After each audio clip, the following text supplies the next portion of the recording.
श्रावण के महीने में क्यों हिंदू धर्म में सिंधारा दूज मनाई जाती है? किस लिए? आज पूरे भारत की भूमि पर कई माताएं हाथ में मेहंदियां लगाती हैं, चूड़ियां पहनती हैं, सुंदर चुनरी पहनती हैं, मां पूजन करती हैं, माता का आराधना करती हैं। सिंधारा दूज, उसका कारण केवल इतना सा है, सिंधारा दूज का मतलब यह होता है कि चंचुला देवी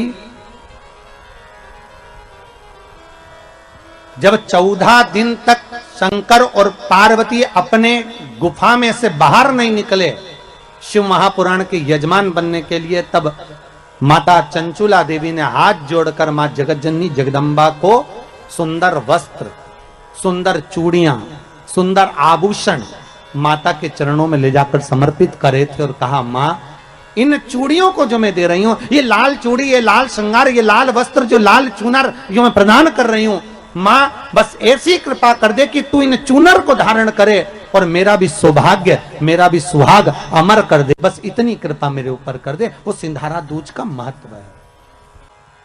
आज भारत की भूमि की सभी माताओं को सिंधारा दूज का बहुत बहुत बधाई। माता पार्वती, मां जगतजननी आपके सुहाग को अखंड सौभाग्यवती बनाए, यही भगवान से प्रार्थना। श्रावण के महीने की श्रावण शिव महापुराण की कथा सुन रहे हैं। एक बात दिल से बताना, जितनी सौभाग्यवती माताएं होती हैं, ये संक्रांति पर भी 13 चीजें दान करती हैं, 14 चीजें दान करती हैं। बीच में कोई 16 सोमवार का उद्यापन करेंगी तो भी सुहाग की सामग्री देंगी, उद्यापन करेंगी तो भी सुहाग की सामग्री देंगी, कोई कार्य करेंगी तो भी सौभाग्य की सामग्री देंगी। सौभाग्य की सामग्री का दान क्यों किया जाए? सौभाग्य सूचक वस्तुओं का दान क्यों किया जाए? सौभाग्य की वस्तुएं क्यों प्रदान करी जाती है, क्यों दी जाती है? उसका कारण क्या है?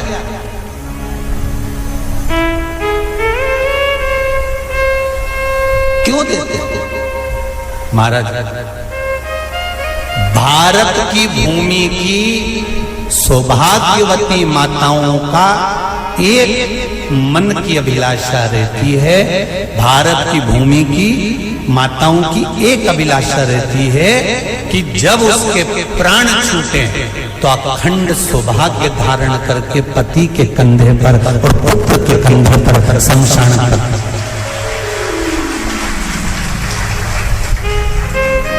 ये भारत की भूमि की माताओं की सोच, उनके मन का संकल्प, उनके मन का भाव।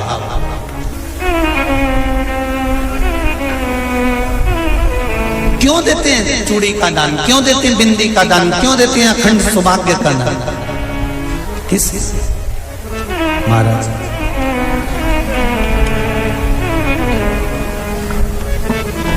मेरे हाथों में भर भर के चूड़ी रहे, मेरे हाथों में भर भर के चूड़ी, और मैया कोई कामना,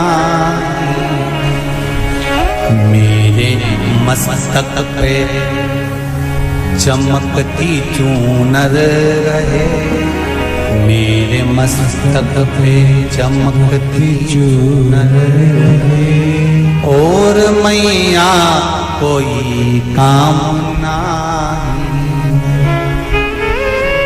मेरी मांगों में भर भर के सिंदूर रहे, मेरी मांगों में भर भर के सिंदूर रहे, और मैया कोई कामना नहीं, मेरे पाँव में बिछुड़ी का जोड़ा रहे, एक बिछुड़ी नहीं, कितनी? 2, 3, 4, 5, एक एक पांव में जोड़े से बिछुड़ी होना चाहिए, केवल एक नहीं, सिंगल नहीं। वो तो आजकल का फैशन हो गया महाराज, जो केवल एक बिछुड़ी धारण कर लो उसी में फैशन दिखे। श्रावण की शिव महापुराण की कथा कहती है जब बेटी को विदा करा जाता है और पहली बार बेटी के पांव में जब बिछुड़ी डाली जाती है तो वो बिछुड़ी भी अलग अलग नहीं होती, उस बिछुड़ी के जोड़ को चेन से एक दूसरे से बंधा हुआ होता। बोला सही है कि गलत है? जितने आस्था चैनल पर कथा सुन रहे हैं, जितने फेसबुक पर सुन रहे हैं, यूट्यूब पर सुन रहे हैं, सुन लेना कि मेरे भारत की माताओं का जब पाणी ग्रहण संस्कार किसी बेटी का होता है, उसके पांव में जब पहली बार बिछुड़ा पिनाया जाता है, बिछुड़ी पिनाई जाती है, तो वो बिछुड़ी भी एक दूसरे से बंधी हुई होती है, चेन से बंधी हुई होती है। उसको अलग अलग वाली बिछुड़ी शादी के मंडप में नहीं पिनाई जाती। क्यों? जैसे ये बिछुड़ी एक दूसरे से पांव में बंधी हुई है, तुम्हारी जिंदगी अंतिम श्वास तक ऐसी ही बंधी की बंधी हुई है। यही बंधन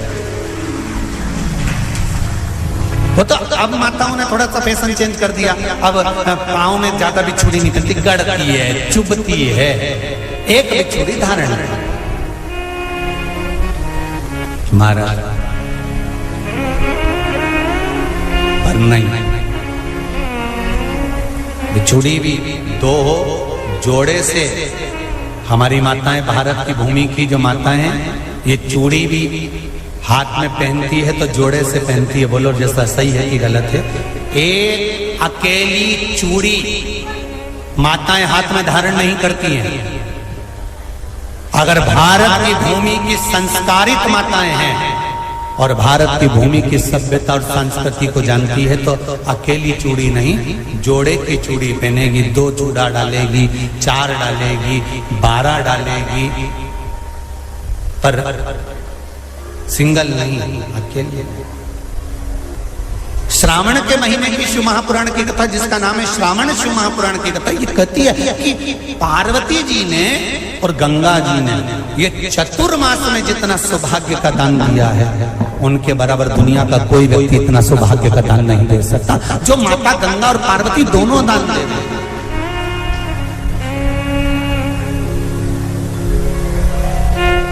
प्रतिदिन दे रहे हैं। और अब तो फैशन आ गया, तुम लोगों जो सौभाग्य का दान देते हो प्लास्टिक की डलिया में देते हो, पर एक एक पुराण को उठा कर देख लेना, एक एक उद्यापन को उठा कर देख लेना, जितनी तुम कथा तुम्हारे घर में छोटी छोटी कथाओं की पोथियां पढ़ी हो, उनको उठा कर देख लेना। उसमें नहीं लिखा कि प्लास्टिक की डलिया में सौभाग्य की वस्तु का दान दिया जाता है, उसमें लिखा है बांस की पिटारी में, बांस की डलिया में सौभाग्य की वस्तुओं का दान दिया जाता है। क्यों? क्योंकि बांस वंश की वृद्धि करता है, बांस सौभाग्य की वृद्धि करता है, और बांस अखंड सौभाग्य, जैसे बांस का पौधा बढ़ते चले जाता है, बढ़ते चले जाता है, उसी तरह बांस की डलिया में जब दान दिया जाता है, बांस की टोकनी में जब दान दिया जाता है, तो ये भाव रखा जाता है कि तुम्हारा सौभाग्य ऐसे ही बढ़ता रहे। पर अब थोड़ा सा फैशन चेंज हो गया तो प्लास्टिक की डलिया, पर प्लास्टिक की नहीं। तो गंगा मैया और पार्वती मैया चतुर्मास के अंतर्गत जो त्योहार पड़ता है, चतुर्मास के अंतर्गत जो व्रत पड़ते हैं, ये किसी दूसरे के नहीं है। तीज का व्रत माता पार्वती का, छठ का व्रत माता पार्वती का, चतुर्थी का व्रत माता पार्वती का, ये सारे व्रतों की शुरुआत गंगा और पार्वती ने अपने बल से। बोलो हर हर महादेव। ये अपने बल से बनाना, अपने बल से।